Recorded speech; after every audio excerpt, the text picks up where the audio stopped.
नमस्कार विद्यार्थियों, एक बार पुनः आपका स्वागत है।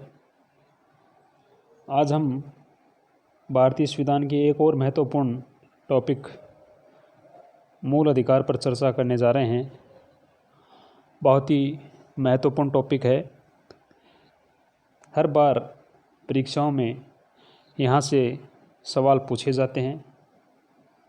तो आज हम मौलिक अधिकार फंडामेंटल राइट्स पर चर्चा करेंगे कि मूल अधिकारों का क्या अर्थ है,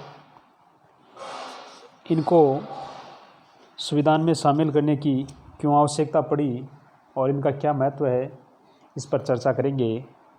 मूल अधिकारों पर चर्चा करने से पहले हम मानव अधिकारों पे चर्चा करेंगे और जानेंगे कि मूल अधिकार और मानव अधिकार में क्या अंतर है। देखिए, मनुष्य के जन्म के साथ ही वह कुछ अधिकार लेकर पैदा होता है, या हम यूँ कहें कि मनुष्य को मनुष्य के होने के नाते जो अधिकार प्राप्त होते हैं उन अधिकारों को हम मानव अधिकार कहते हैं। और मानव अधिकार किसी देश की सीमाओं से बंधे नहीं होते हैं, ये मनुष्य को मनुष्य होने के नाते प्राप्त होते हैं। इसलिए ये संविधान द्वारा प्रदत्त नहीं होते, ये किसी देश की सीमाओं में इनको नहीं बांधा जा सकता। तो जब हम कह सकते हैं कि जब व्यक्ति को मानव अधिकार प्राप्त हैं या दूसरे अधिकार जब प्राप्त हैं, तो फिर संविधान में मूल अधिकारों को शामिल करने की क्या आवश्यकता पड़ी। जब व्यक्ति को अन्य अधिकार प्राप्त हैं तो मूल अधिकारों की आवश्यकता क्यों पड़ी।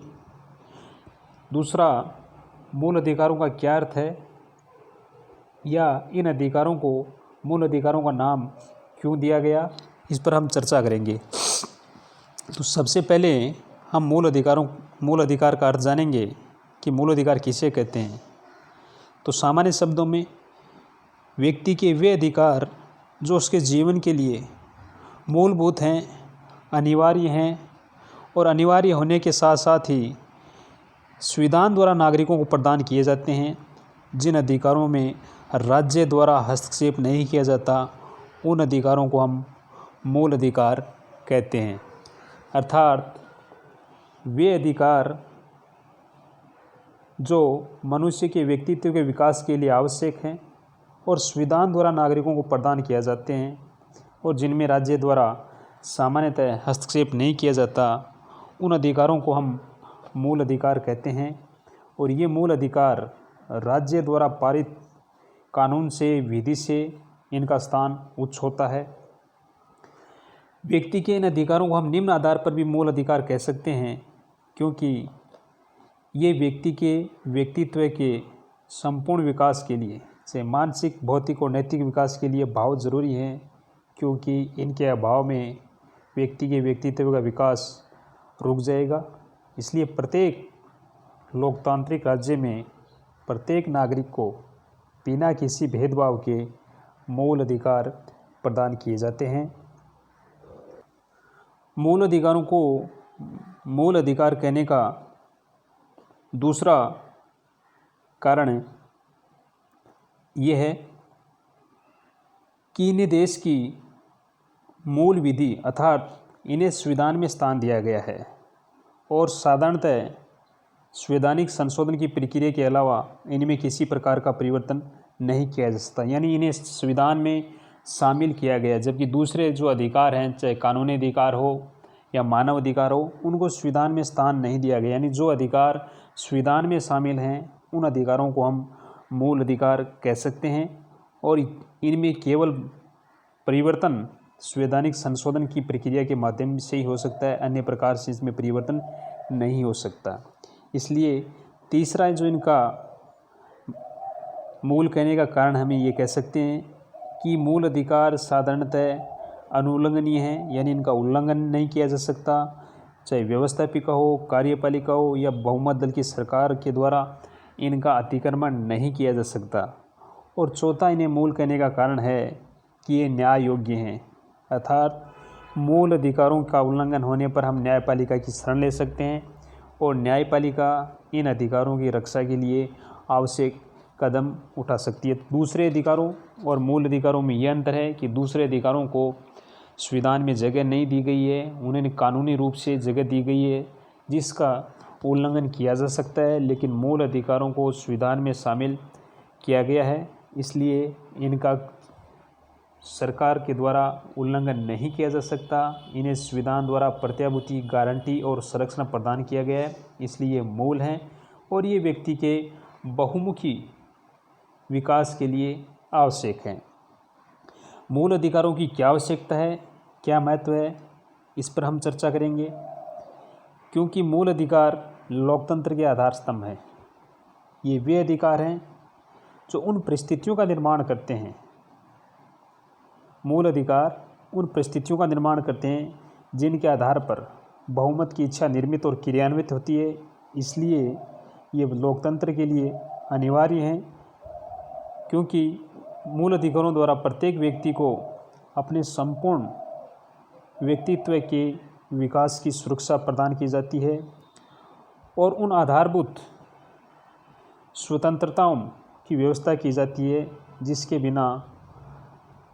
जिनके बिना उचित रूप से नागरिक अपना जीवन व्यतीत नहीं कर सकता है। तो हम कह सकते हैं कि ये लोकतंत्र के आधार स्तंभ हैं और ये इन सारी परिस्थितियों का निर्माण करते हैं जिनमें व्यक्ति अपने व्यक्तित्व का संपूर्ण रूप से विकास कर सके। तो इनको संविधान में शामिल करने की पहली आवश्यकता ये है। दूसरी आवश्यकता ये है कि मूल अधिकार किसी भी देश में किसी एक दल विशेष की तानाशाही को स्थापित होने से रोकते हैं।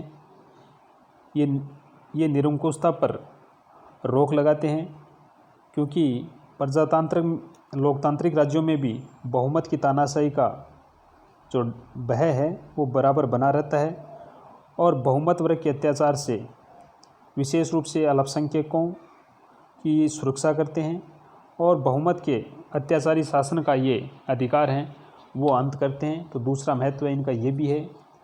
तीसरा जो इनका महत्व हम कह सकते हैं कि मूल अधिकार व्यक्ति की स्वतंत्रता और सामाजिक जो नियंत्रण है उसके बीच में भी उचित सामंजस्य की स्थापना करते हैं। एक और ये व्यवस्थापिका और कार्यपालिकाओं को कानून द्वारा निश्चित सीमाओं में रहने के लिए बाध्य करते हैं और दूसरी तरफ नागरिकों को शासन के स्वेच्छाचारी संचालन के विरुद्ध जनमत के निर्माण हेतु उचित अवसर भी प्रदान करते हैं। इसलिए जब मूल अधिकारों को संविधान के द्वारा निश्चित कर दिया गया तो इनका महत्व और अधिक बढ़ जाता है। इससे उन्हें साधारण कानून से अधिक महत्वपूर्ण स्थान प्राप्त हो जाता है और वे कार्यपालिका विधायिका के लिए इनका पालन करना आवश्यक हो जाता है। इस प्रकार हम कह सकते हैं कि मूल अधिकार नागरिकों को न्याय और सुरक्षा प्रदान करते हैं और राज्य के बढ़ते हुए हस्तक्षेप तथा व्यक्ति की स्वतंत्रता के बीच संतुलन स्थापित करने में इनका महत्वपूर्ण योगदान है। ये मूल अधिकार मानव की स्वतंत्रता की भी संरक्षक हैं। इनका महत्व आज भी है और कोई भी राजनीतिक दल इनकी उपेक्षा नहीं कर सकता है। तो संक्षेप में हम कह सकते हैं कि मूल अधिकार को मूल अधिकार का नाम इसलिए दिया गया है क्योंकि इन्हें संविधान द्वारा गारंटी और सुरक्षा प्रदान की गई है जो किसी राष्ट्र के कानून का मूल सिद्धांत है। ये व्यक्ति के व्यक्तित्व के चहुमुखी विकास के लिए आवश्यक हैं और साथ ही मूल अधिकार देश में राजनीतिक लोकतंत्र के आदर्श की उन्नति से है। ये देश में व्यवस्था बनाए रखने के लिए राज्य के कठोर नियमों के खिलाफ नागरिकों की स्वतंत्रता को सुरक्षा प्रदान करते हैं और ये विधानमंडल के कानूनी क्रियान्वयन पर जो तानाशाही है उसको भी रोकते हैं, मर्यादित करते हैं। संक्षेप में इनका उद्देश्य कानून की सरकार बनाना है, न कि व्यक्तियों की सरकार, अर्थात कानून का पालन हो न कि व्यक्तियों की तानाशाही स्थापित हो। तो आज के लिए इतना ही। धन्यवाद।